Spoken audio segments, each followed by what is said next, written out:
안녕하세요. 건강한 목사의 Q&A입니다. 건강한 목사의 Q&A는 영상을 보면서 또는 신앙생활 하면서 생겨난 의문점이나 삶에서 겪는 여러 고민에 대해서 성경적인 원리와 저희 개인적인 의견을 이야기하는 시간입니다. 혹시 궁금한 부분이나 고민이 있으신 분은 댓글을 달아주시거나 제 이메일 hchurchandpastor@gmail.com으로 연락 바랍니다. 어느 날 누가 증문즉설인가? 법률스님이라는 분이 사람들에게 즉석에서 질문을 듣고 답변하는 방식의 프로그램이 있는데 저한테 그런 거 해보면 어떻겠냐고 제안을 했었어요. 근데 아직까지는 제가 뭐 그 정도의 언변이나 실력이 있는 것도 아니고 유명하지도 않기 때문에 난 어려울 것 같다 얘기했습니다. 그러면서 한번 유튜브에서 증문즉설을 찾아봤어요. 봤는데 재밌더라고요. 법률스님의 구수한 사투리, 풍부한 경험과 연륜에서 나오는 여유로움, 그리고 재치있고 통찰력 있는 입담이 아주 인상적이었습니다. 들으면서 이러니까 사람이 와서 물어보고 듣는구나 하고 아주 큰 도전을 받았어요. 아무래도 제가 목사이다 보니까 세상에서 사람들이 어떤 문제로 고민하고 힘들어하며 어떻게 사는지에 대해 관심이 많습니다. 그래서 이런 고민 상담 프로그램을 많이 봐요. 보면서 다른 종교나 심리학, 철학, 정치 등등 분야마다 어떻게 솔루션을 제시하는지, 그리고 그 솔루션이 성경적으로 봤을 때도 적합한지, 만약에 나라면 어떻게 얘기할지 생각합니다.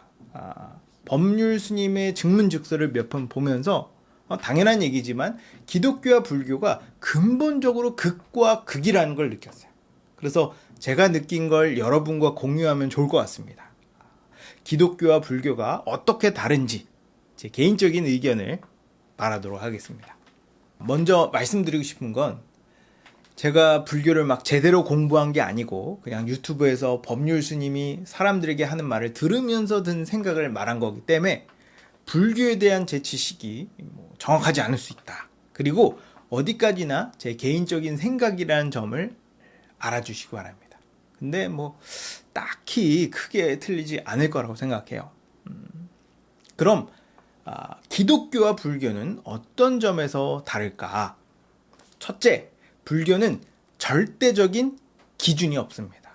거기에 나온 사연을 들어보니까 어떤 여성분이 이혼을 하고 싶다는 거예요. 그래서 저는 남편이 바람을 폈나? 아니면 남편이 굉장히 나쁜 사람인가? 생각을 했는데 남편이 특별히 잘못한 것도 없고 자기에게 굉장히 잘해준대요.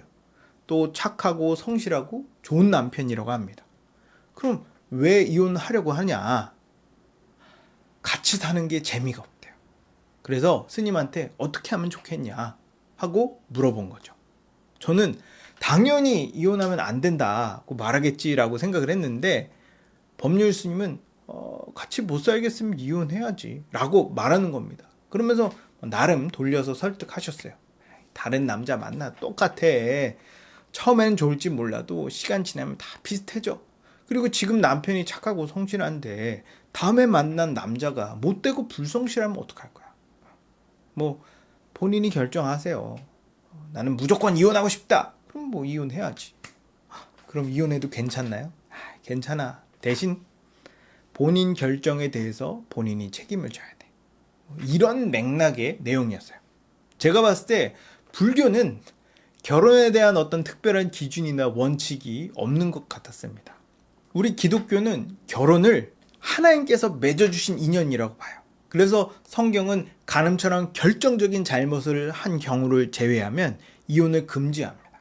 그리고 자기 마음대로 이혼하는 걸 죄라고 봐요. 근데 여기 법률 스님의 얘기를 들어보면 불교에는 이런 원칙이나 기준이 없는 것 같더라고요.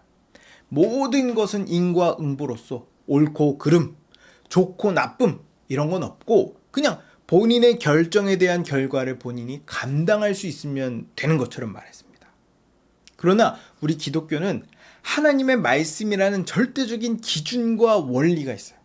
그래서 우리는 우리의 모든 삶을 말씀에 비추어서 생각하고 판단하며 행동합니다. 만약 제가 같은 질문을 받았다면 법률 스님과 완전히 반대로 얘기했을 거예요. 결혼은 하나님께서 맺어주신 관계다. 우리는 결혼 관계 안에서 서로의 부족함을 용납하고 품어주며 인내하면서 사랑을 배운다. 하나님도 우리의 부족함을 용납하고 품어주며 인내하지 않았냐. 이게 성경이 말하는 사랑이다. 그러니 하나님께서 맺어주신 인연을 소중히 여기고 오히려 더 사랑해라 라고 말할 것 같습니다. 내가 느낀 불교는 내가 행동한 것에 대해서 억울해하지만 않으면 되는 것 같았어요. 그래서 내가 나쁜 짓을 했는데 결과가 나쁘면 내 업보구나 라고 생각하면 되고, 잘 되면 그냥 운이 좋은 거죠. 어떤 분명한 가이드라인이 없습니다. 그러나 기독교는 하나님이 모든 것의 기준이 되세요. 그래서 하나님 말씀에 순종하면 복을 주시고 어기면 징계하십니다. 근데 그냥 그렇게 끝나진 않아요. 우리가 회개하고 돌이키면 용서하시고 결국 합력하여 선을 이루십니다.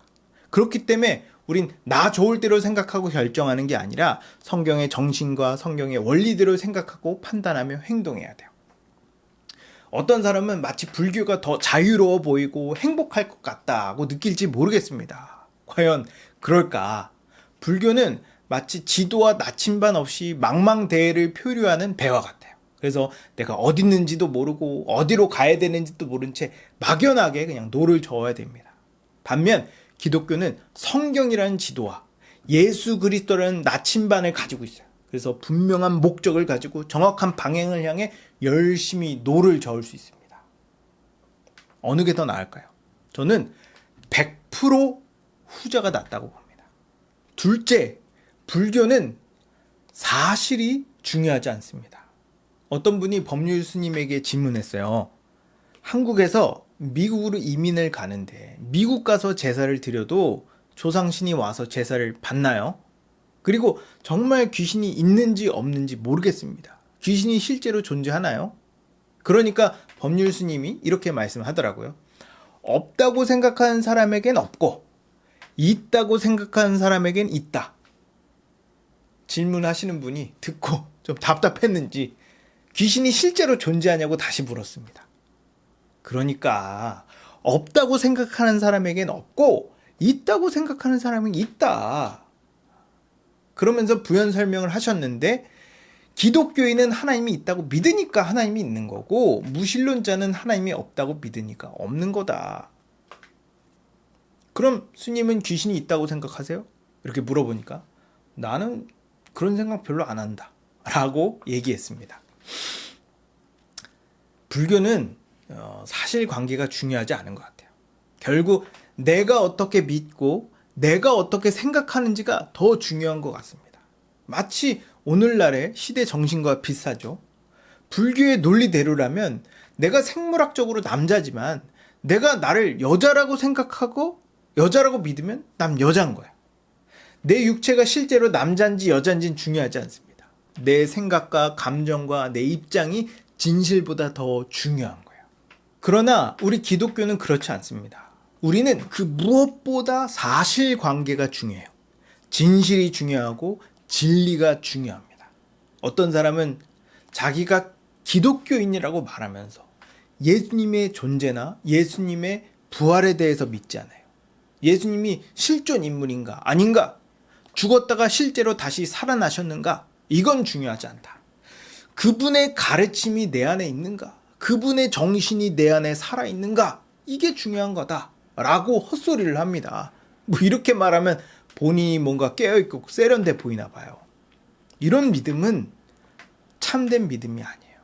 고린도전서 15장 14절을 보면 그리스도께서 만일 다시 살아나지 못하셨으면 우리가 전파하는 것도 헛것이요 또 너희의 믿음도 헛것이며 모든 사람 중에 우리가 가장 불쌍한 자이리라고 말합니다. 우리는 실체가 없는 교훈이나 사실이 아닌 가르침을 따르는 사람이 아니에요.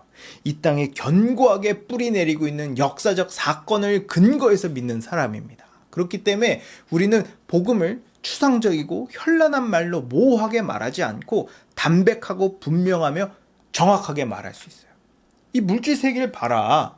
하나님 계시다. 저기 빈무덤을 봐라. 예수님 부활하셨다. 교회를 봐라. 하나님 나라가 임했다 라고 말할 수 있는 겁니다.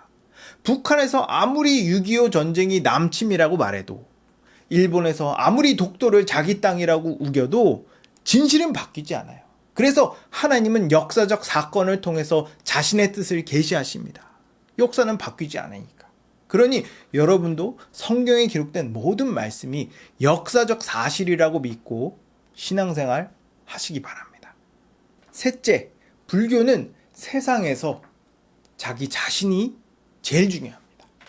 법률스님이 석가모니의 탄생에 대한 얘기를 해줬어요. 석가모니는 태어나자마자 누구의 부축도 받지 않고 일어나서 동서남북으로 7걸음을 걷고 천상천하 유아독존 삼계계고 오당안지라고 외쳤다고 합니다. 법률스님은 이 이야기가 실제로 부처가 태어나자마자 이렇게 했는지 아니면 누군가가 부처의 탄생에 특별한 의미를 부여하기 위해 지어낸 건지는 알 수 없다. 그러나 어느 쪽을 믿어도 상관없다라고 얘기하더라고요. 확실히 불교는 사실이 중요하지 않는 것 같습니다.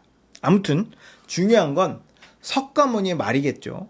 천상천하 유아독존 삼계계고 아당안지라는 말이 무슨 의미냐? 천상천하 유아독존이란 말은 신계와 인간계, 즉 온 세상을 통틀어서 내가 가장 귀하다라는 말이래요. 여기서 나는 부처를 말하기도 하지만 동시에 개개인, 나, 그 무엇보다 나란 존재가 가장 귀하다는 말입니다. 다시 말하면 내가 세상의 중심이고 내가 모든 것을 판단하며 결정하는 주체라는 거예요. 이처럼 불교는 철저히 개인주의적인 종교입니다. 그리고 삼계의 계고, 아당안지란 말은 이 세상의 고통을 끝내기 위해 내가 왔다라는 말이래요. 종합하면 이 세상에 내가 가장 귀하다는 가르침을 설파하기 위해 부처가 왔다라는 말입니다. 근데 우리 기독교는 이런 불교의 주장을 거부해요. 창세기에 보면 뱀이 하와에게 이렇게 말합니다. 선악과를 먹으면 너희가 하나님처럼 될 거다. 아담과 하와가 그 말에 혹해서 선악과를 따먹은 겁니다. 모든 죄는 내가 하나님처럼 되려는 생각에서 시작돼요. 지금 이 세상이 부패하고 죄악이 가득한 이유는 하나님보다 나를 더 사랑하기 때문입니다. 물론 불교도 내가 존귀한 만큼 다른 사람도 존귀하다고 말합니다. 그러나 만약 다른 사람의 이익과 내 이익이 충돌한다면 결국 내가 우선이 될 수밖에 없어요. 하지만 기독교는 다릅니다. 예수님은 우리를 위해 자기 목숨을 내어주셨어요. 그래서 그리스도는 철저하게 나를 부인합니다. 나를 부인하고 오로지 예수 그리스도를 높이죠. 예수님은 우리를 위하시고 우리는 예수님을 위하고 예수님은 이웃을 위하는 걸 자신에게 한 것으로 봐주세요. 이렇게 모두가 서로 사랑하고 헌신하는 게 성경의 가르침입니다.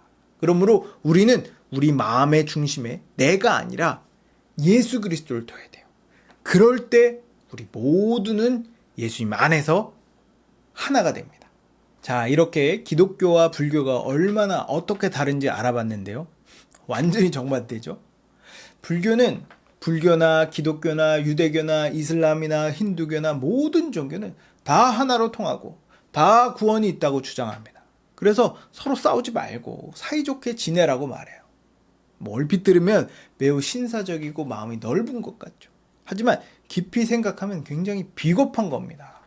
암 환자에게 암이 아니라고 생각하면 암이 아닌 거다라고 말하고 수술하면 아프니까 수술하지 말고 진통제 먹어라 라고 말하는 것과 똑같은 거예요. 우린 이런 가머니설에 속으면 안 됩니다. 저는 불교에도 배울 점이 많다고 생각해요. 그러나 아닌 건 아닌 겁니다. 진리는 하나고 진실은 변하지 않아요.